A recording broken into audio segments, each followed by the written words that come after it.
Hello and welcome to another episode of A Rough Sketch of History. Today's topic is gas warfare.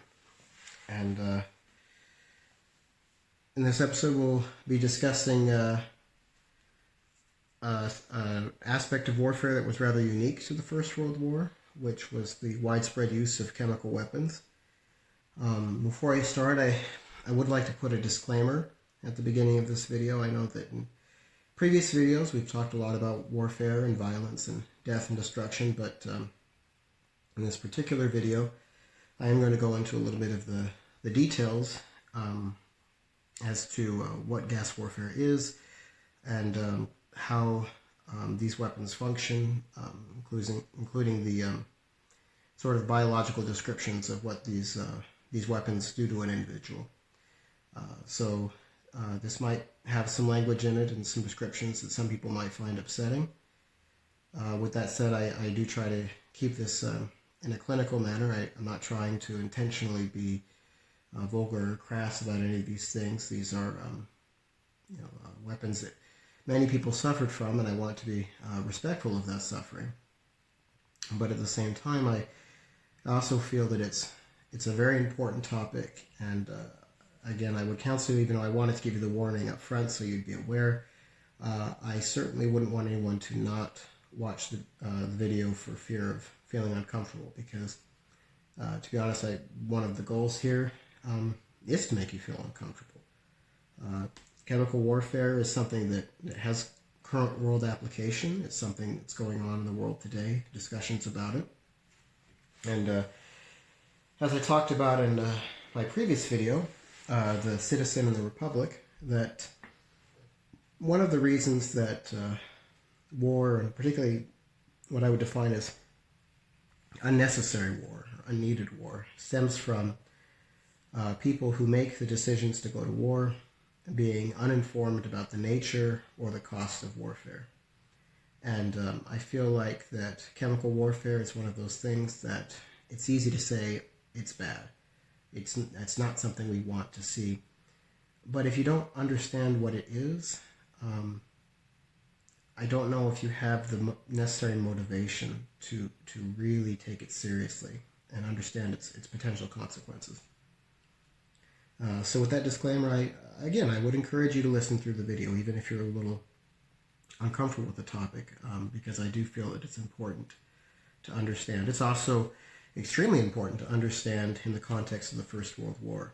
Gas warfare played a huge role in the later years of the war.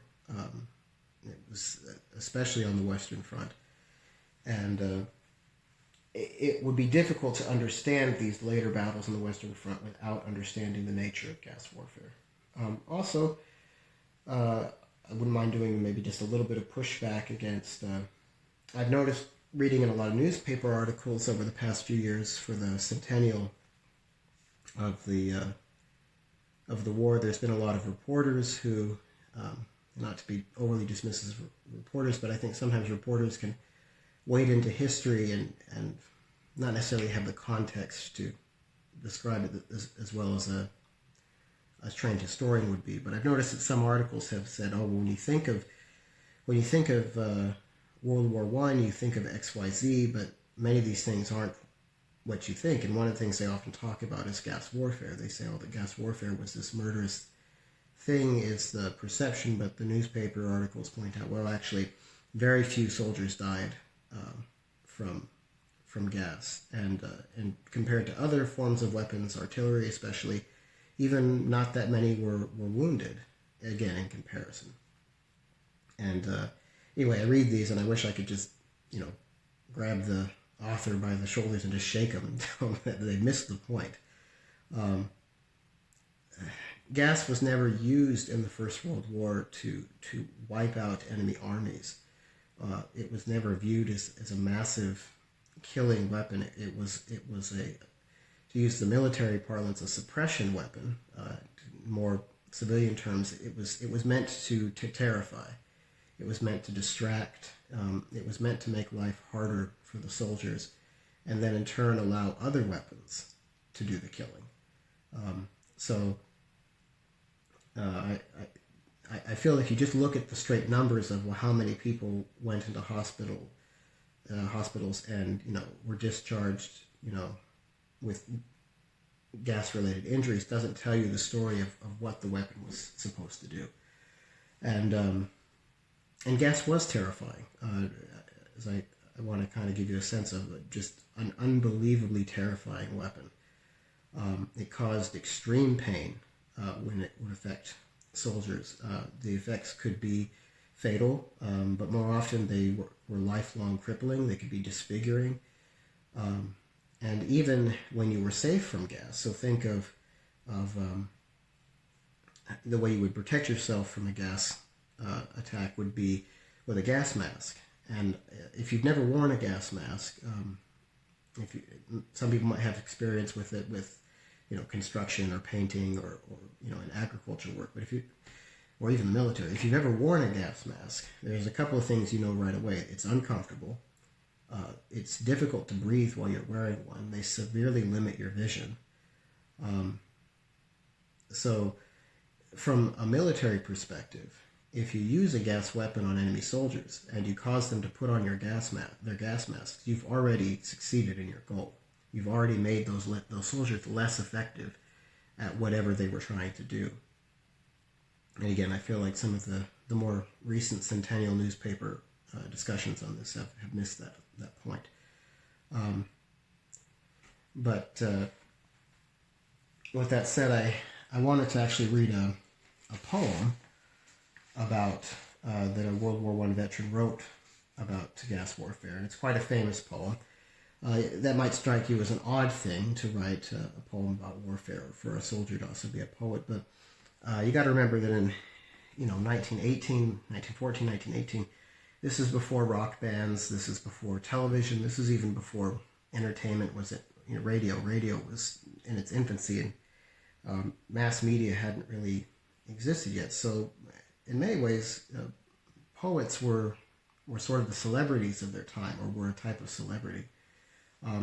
It was something that could gain someone fame and notoriety, then much more so than today. And this particular poem is entitled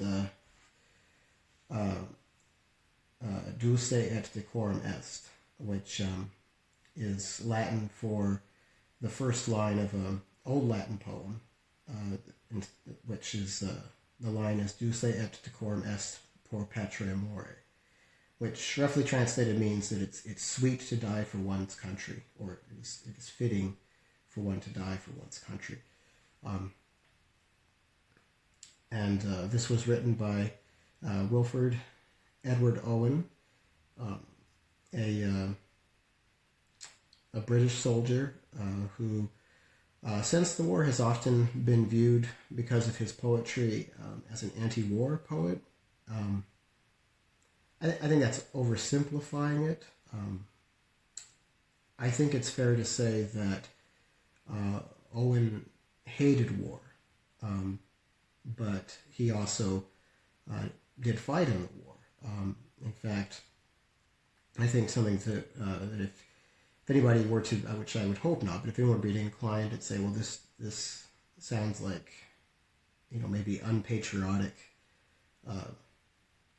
or traitorous talk, which, even at the time some people felt. Just a little bit of background on Owen, that he was wounded during the war and went back to recover in the hospital, and he was actually cleared never to have to return to active duty, but actually volunteered to go back into combat, and he died in the last few weeks of the war.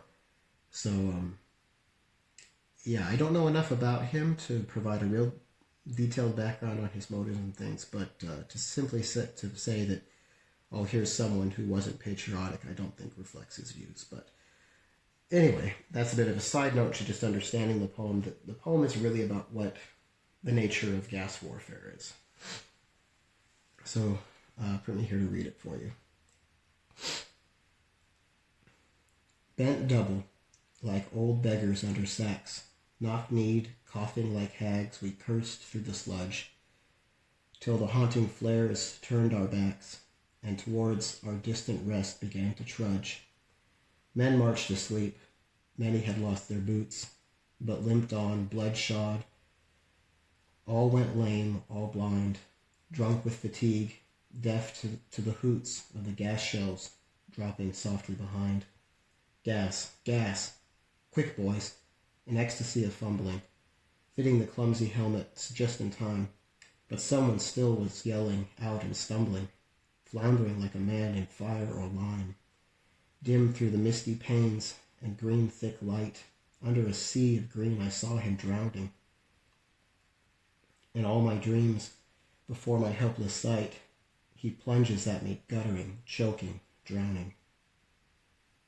In some smothered dreams, you too could pace behind the wagon that we flung him in, and watch his white eyes writhe in his face, his hanging face like a devil sick of sin.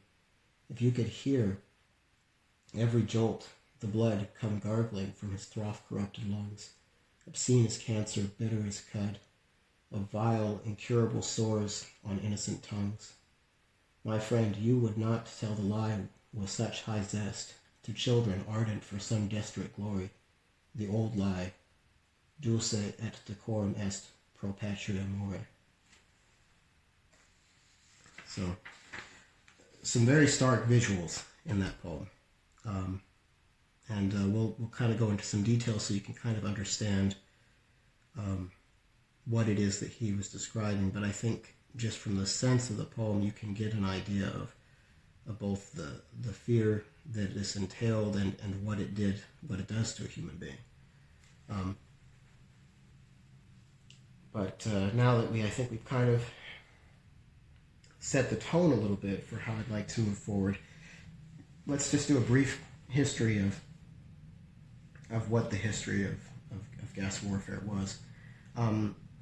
It had not really been used prior to the war, though the concept was there, so much so that the Hague Convention, precursor to what we would think of like the Geneva Convention, sort of the international laws which European nations would agree to wage war on, banned the use of asphyxiating gases, that they weren't to be used in warfare. Coming into the war, almost immediately, I wouldn't say that it was disregarded, but gas was used from essentially the very beginning of the war. The French used it in the form of hand grenades, but what they were using was essentially a form of tear gas. Again, not intended to be fatal. It was supposed to disrupt enemy soldiers, perhaps help with capturing. It didn't work very well. It was a bit of a failure. The Germans, in fact, weren't even aware that the French were trying to use it until considerably on in the war. It was so ineffective. But the Germans did use this use by the French to essentially make their own argument that they could start to use gas, because essentially the French had already broke the rules. Most military historians, military legal historians, would argue today the French hadn't actually broken the treaty. It maybe was close to the edge, but was within the bounds, because tear gas isn't an asphyxiating agent. It can't suffocate you. It can't be, at least it would be very rare for it to be fatal. The Germans turned around and essentially used the same chemical. They tried to load it up into artillery shells, and they used it in a battle in Russia early in 1915.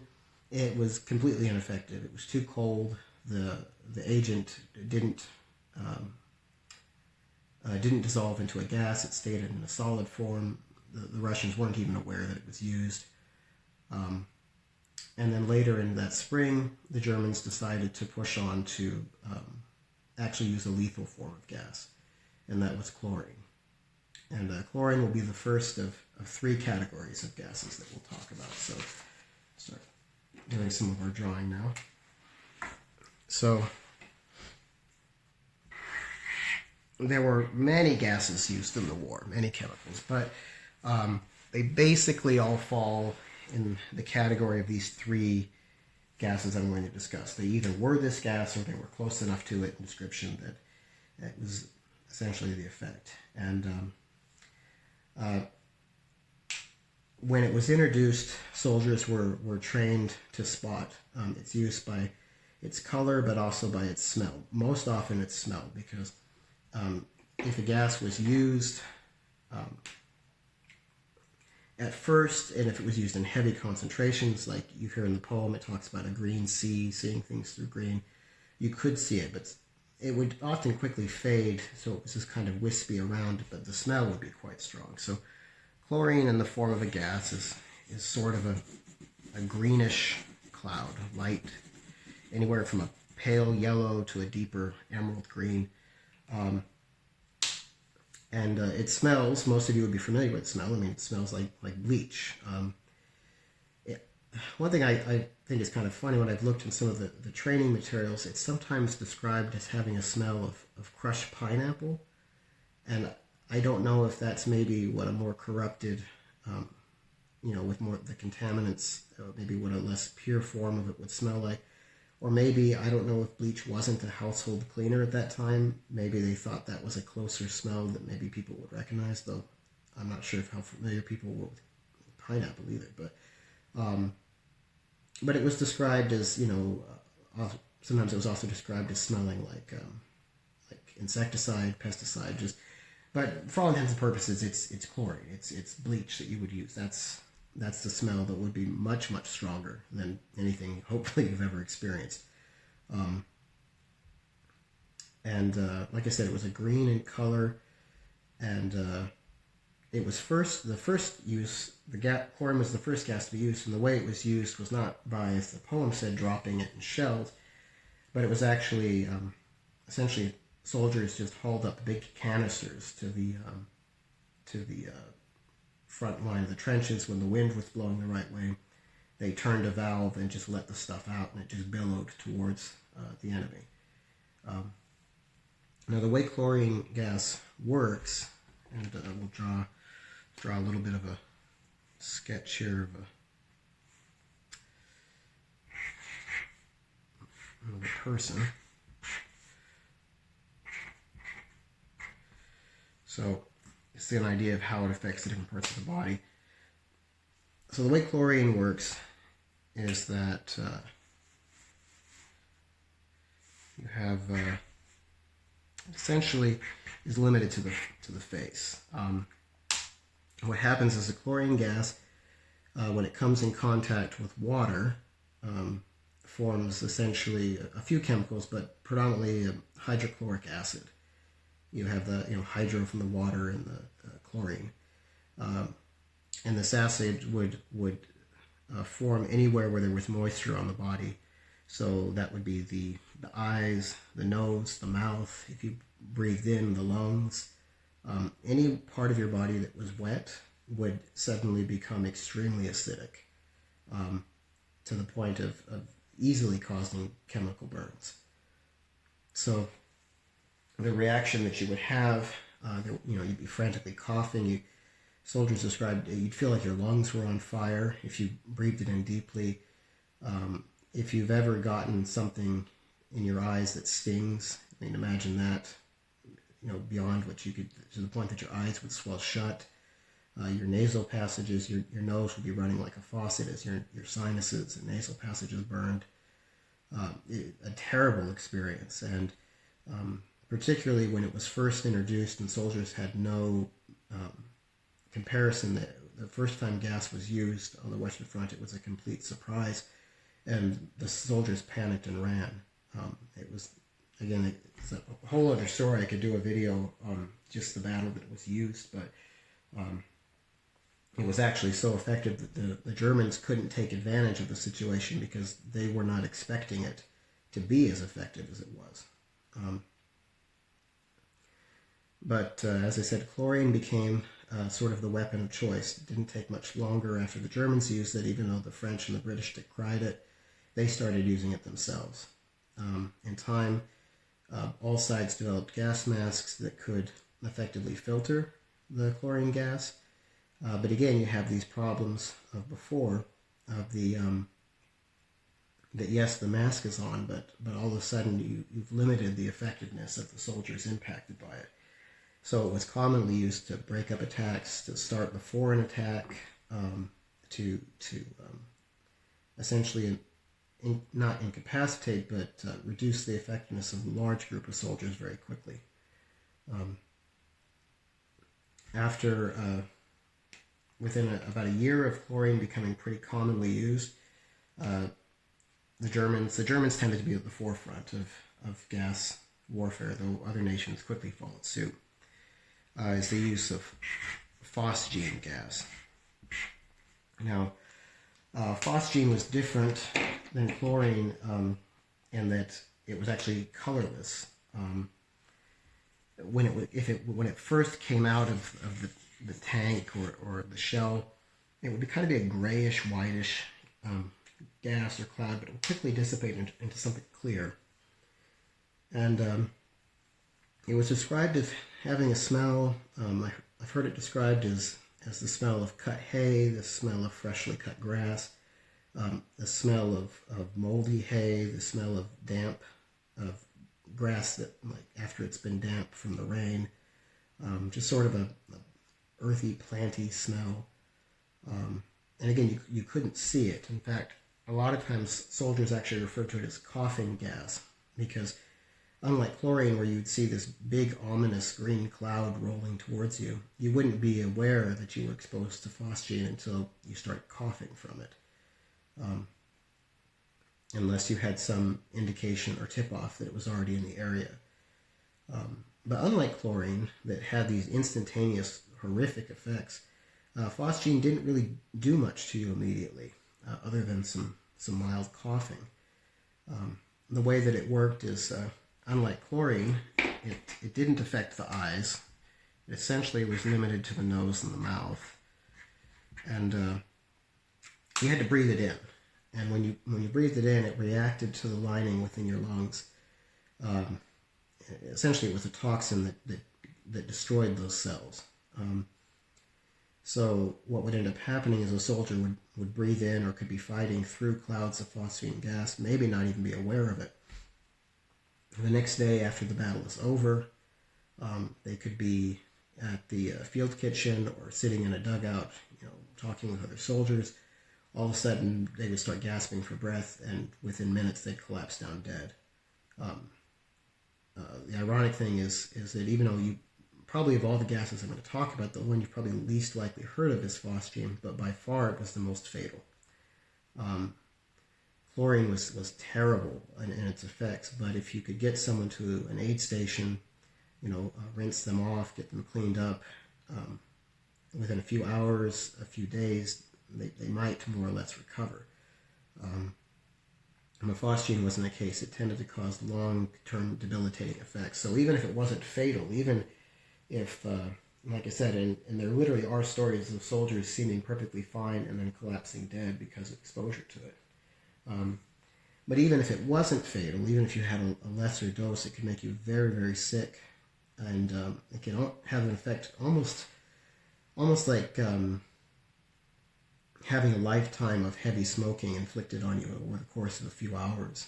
Young men who were, prime physical shape essentially had symptoms like severe emphysema, which at times would remain for the rest of their lives. It could be a very crippling disease.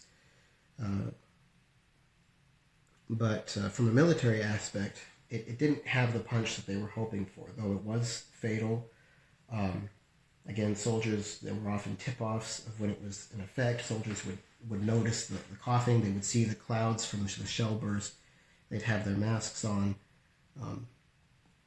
So what ended up happening later in the war is that they often started combining chlorine gas and phosgene together. So they would use them simultaneously. So you would have the instant debilitating effects of chlorine, and then once the chlorine gas faded away, you'd have the long-term effects of phosgene. By far the most common gas used in the war was chlorine and phosgene, or some one of the other. This was what was used for most of the war. And which leads us to our final example, and that is mustard gas. Now, mustard gas gets its name from its coloring, which, as you can imagine, it's kind of a yellowish, brownish color, and to a certain degree, its smell. It's described as smelling like mustard. It's described as smelling like horseradish, like garlic, and it was visible and quite, in many ways, the most terrifying of these gases. It was known as what's a blister agent. So when it comes in contact with the skin, it would cause the forming of huge yellow-green or yellow-brown blisters to form all over the body.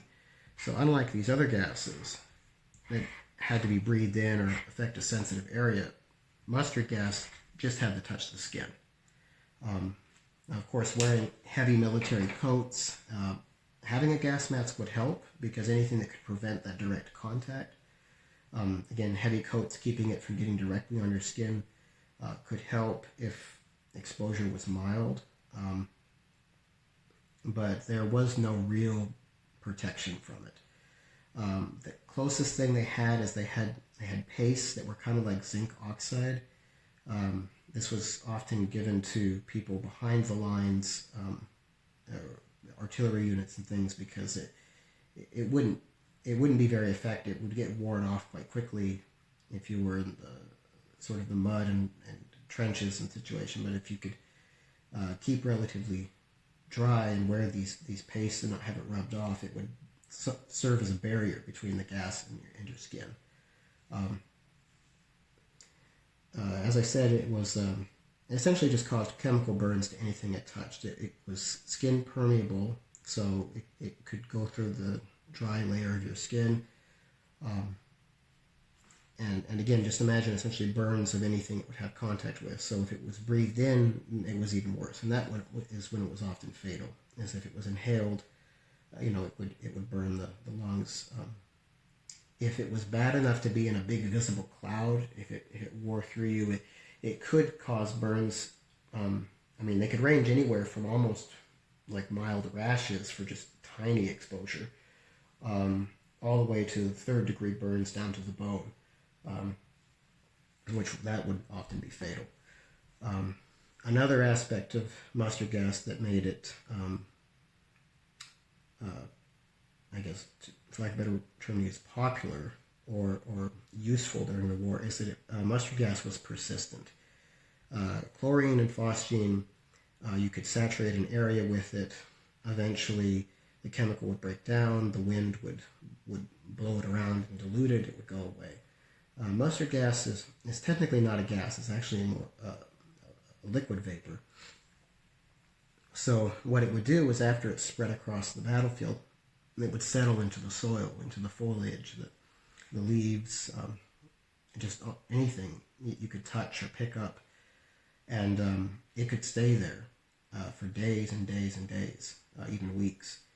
So there were plenty of times where soldiers had to avoid regions, or if they didn't know that an area had been saturated. For example, in the Meuse-Argonne, and we'll talk more about that, you could be marching through a patch of forest that the day before was hit by mustard gas, and you didn't know it, only to, as you're marching, to start experiencing blisters and burns forming around your ankles, around your calves, whereas you're walking, you're stirring the chemical up, and it's coming in contact with your skin. Again, all of the armies used mustard gas on the Western Front, and they were used in the military term is an area denial weapon. Later in the war, it was often found that attacking where you wanted to attack with gas weapons wasn't super effective, because whatever it was going to do to your enemy, it would do to your own soldiers when they entered the area. So it was often used on the periphery, on the flanks of an attack, behind the lines. Anywhere you didn't want the enemy to move, you would just saturate with these types of weapons. And that would limit their ability to move through it. Even if the soldiers had protective equipment, again, you have the same problem of having to wear all this gear. It slows you down. It has a psychological effect. And again, these are sort of the basic elements of what gas warfare was, how it affected soldiers, and how it would have been used on the battlefield.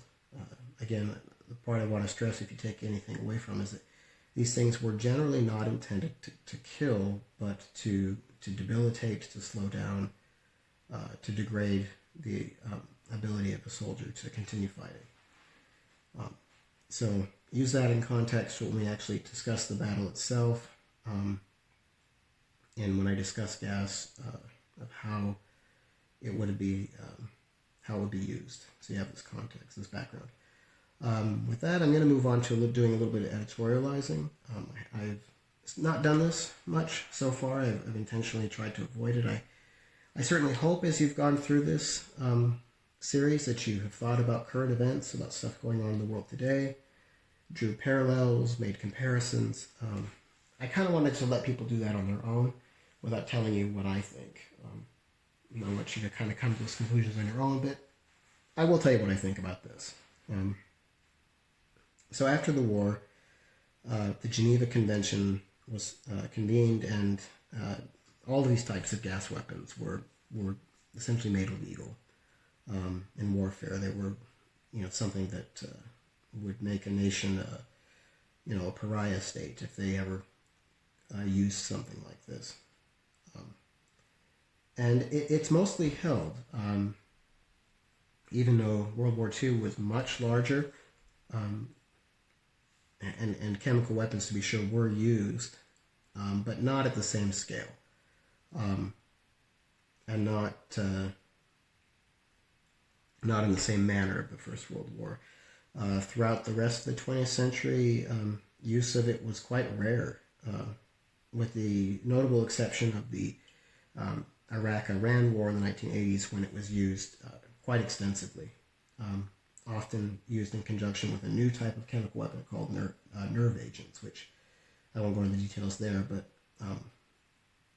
are also quite terrifying. So that takes us into the question I guess I want to pose, or what I want to address, is this concept of, is there such a thing as a moral argument in war? Can you say that a weapon is immoral, that it has no business being used?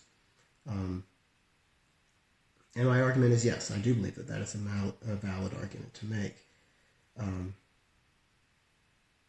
I think that if you say, well, why should chemical weapons be illegal? Why should we ban them as opposed to other weapons? Aren't other weapons equally as terrifying? Aren't flame weapons, isn't the fear of being burned by flame just as bad as burned by chemical? Is it any more or less cruel to have your life choked out with gas than it is to be shot and to bleed to death, or to have your body torn apart by artillery? And I think these arguments are both correct. No, I don't believe that gas is any more terrifying or any more cruel than many other weapons that are widely accepted to be, for lack of a better word, moral in the use of warfare. I feel like the argument you could make that these weapons are not moral, or have no place in what would be considered civilized warfare, even though you could argue the accuracy of that term, are things that I've kind of vaguely discussed coming up to this point, and that is the lack of control over chemical weapons and their persistence. As I said before, the early use of these weapons were simply when the wind was blowing towards the enemy, you opened up the canisters and you let the stuff go. Later on in the war, they put it on artillery shells and bombs and whatnot, but that wasn't really any more precise. It was just a matter of getting it where you wanted quicker. Wind would always carry it, and unlike conventional weapons, there'll never be a smart chemical weapon, bomb or missile. You can't do it. It'll always be at the mercy of the elements. It'll be carried by water, by wind, and there were civilian populations that were affected by it during the war. And this was a static battlefield where civilians mostly knew to stay away, or to be at least a fair distance from. And the world was a lot more rural back then. And today we live in a world which is much more urban, and warfare often moves very quickly. Civilians can't get out of the way, And I would argue there is no viable way to use these weapons in a way that you could reasonably say that you're trying to limit civilian casualties. The only way you could possibly use these weapons, I believe, in a modern setting is if civilian casualties simply were not important to the user. And I do think that is where you hit the argument of saying that that form of warfare is immoral, that it cannot be justified. So lack of control is the one thing, and persistence is the other. Not only did it linger on the battlefield for days, it's lingered on these battlefields for years. In the short term, a specific story comes to mind is that I was reading how during the Meuse-Argonne that American soldiers were taught by more experienced soldiers that when they were burning up with thirst, in the heat of the day during the battle when supplies were hard to reach, it was often tempting to go to shell holes that had filled up with rainwater to get something to drink. But often that water had become contaminated, and to drink it could either be fatal or cause severe injury. So the rule of thumb was that if a shell hole was filled with frogs swimming around and in the water, you could drink it. If the water was clean and had no frogs or animals in it, you couldn't touch it because, again, it was contaminated with gas. So that was in the term of a short term of a specific battle. But nowadays, in Belgium and France, where these battles were fought, there are patches of ground, big circles, where this gas was exposed to the soil, where today still nothing grows. There are valleys and meadows with just big dead patches in them, where the soil is still toxic, and there's no remedy for this. Unlike, which is also a problem on these battlefields or any battlefield, unexploded weapons, shells that didn't go off. There are processes to remove those, to take them somewhere safe and detonate them. And those are problems, but there is no remedy for this contaminated soil. The only thing you could do would be just to dig it all up, take it somewhere else where it's out of the way and bury it. But it is toxic and will remain toxic for the foreseeable future. And this persistence, I think, pushes to another sense of, I guess, where I would discuss the morality of war. From 1914 to 1918, France and Germany fought a war. Everybody who's fought in that war has died. And since then, France and Germany fought a second war, and today they're allies. We are far, far removed from that battle, or from that war. But the environmental contamination remains to this day. So even though France and Germany are allies, the casualties of this war have long since passed into memory, into memorials, but are no longer, I guess, the scars of the war are not living amongst us, but the soil remains contaminated. And that would be the risk of any nation using these types of weapons, is that the violence of the war, the damage of the war, will stay on for generations, even beyond generations. And I think you can argue that does a current war, because war and alliances and all these things are always fleeting, but does a current war have the right to damage things in such a way that damage can continue to kill and to poison long after everyone who decided to start that war is dead?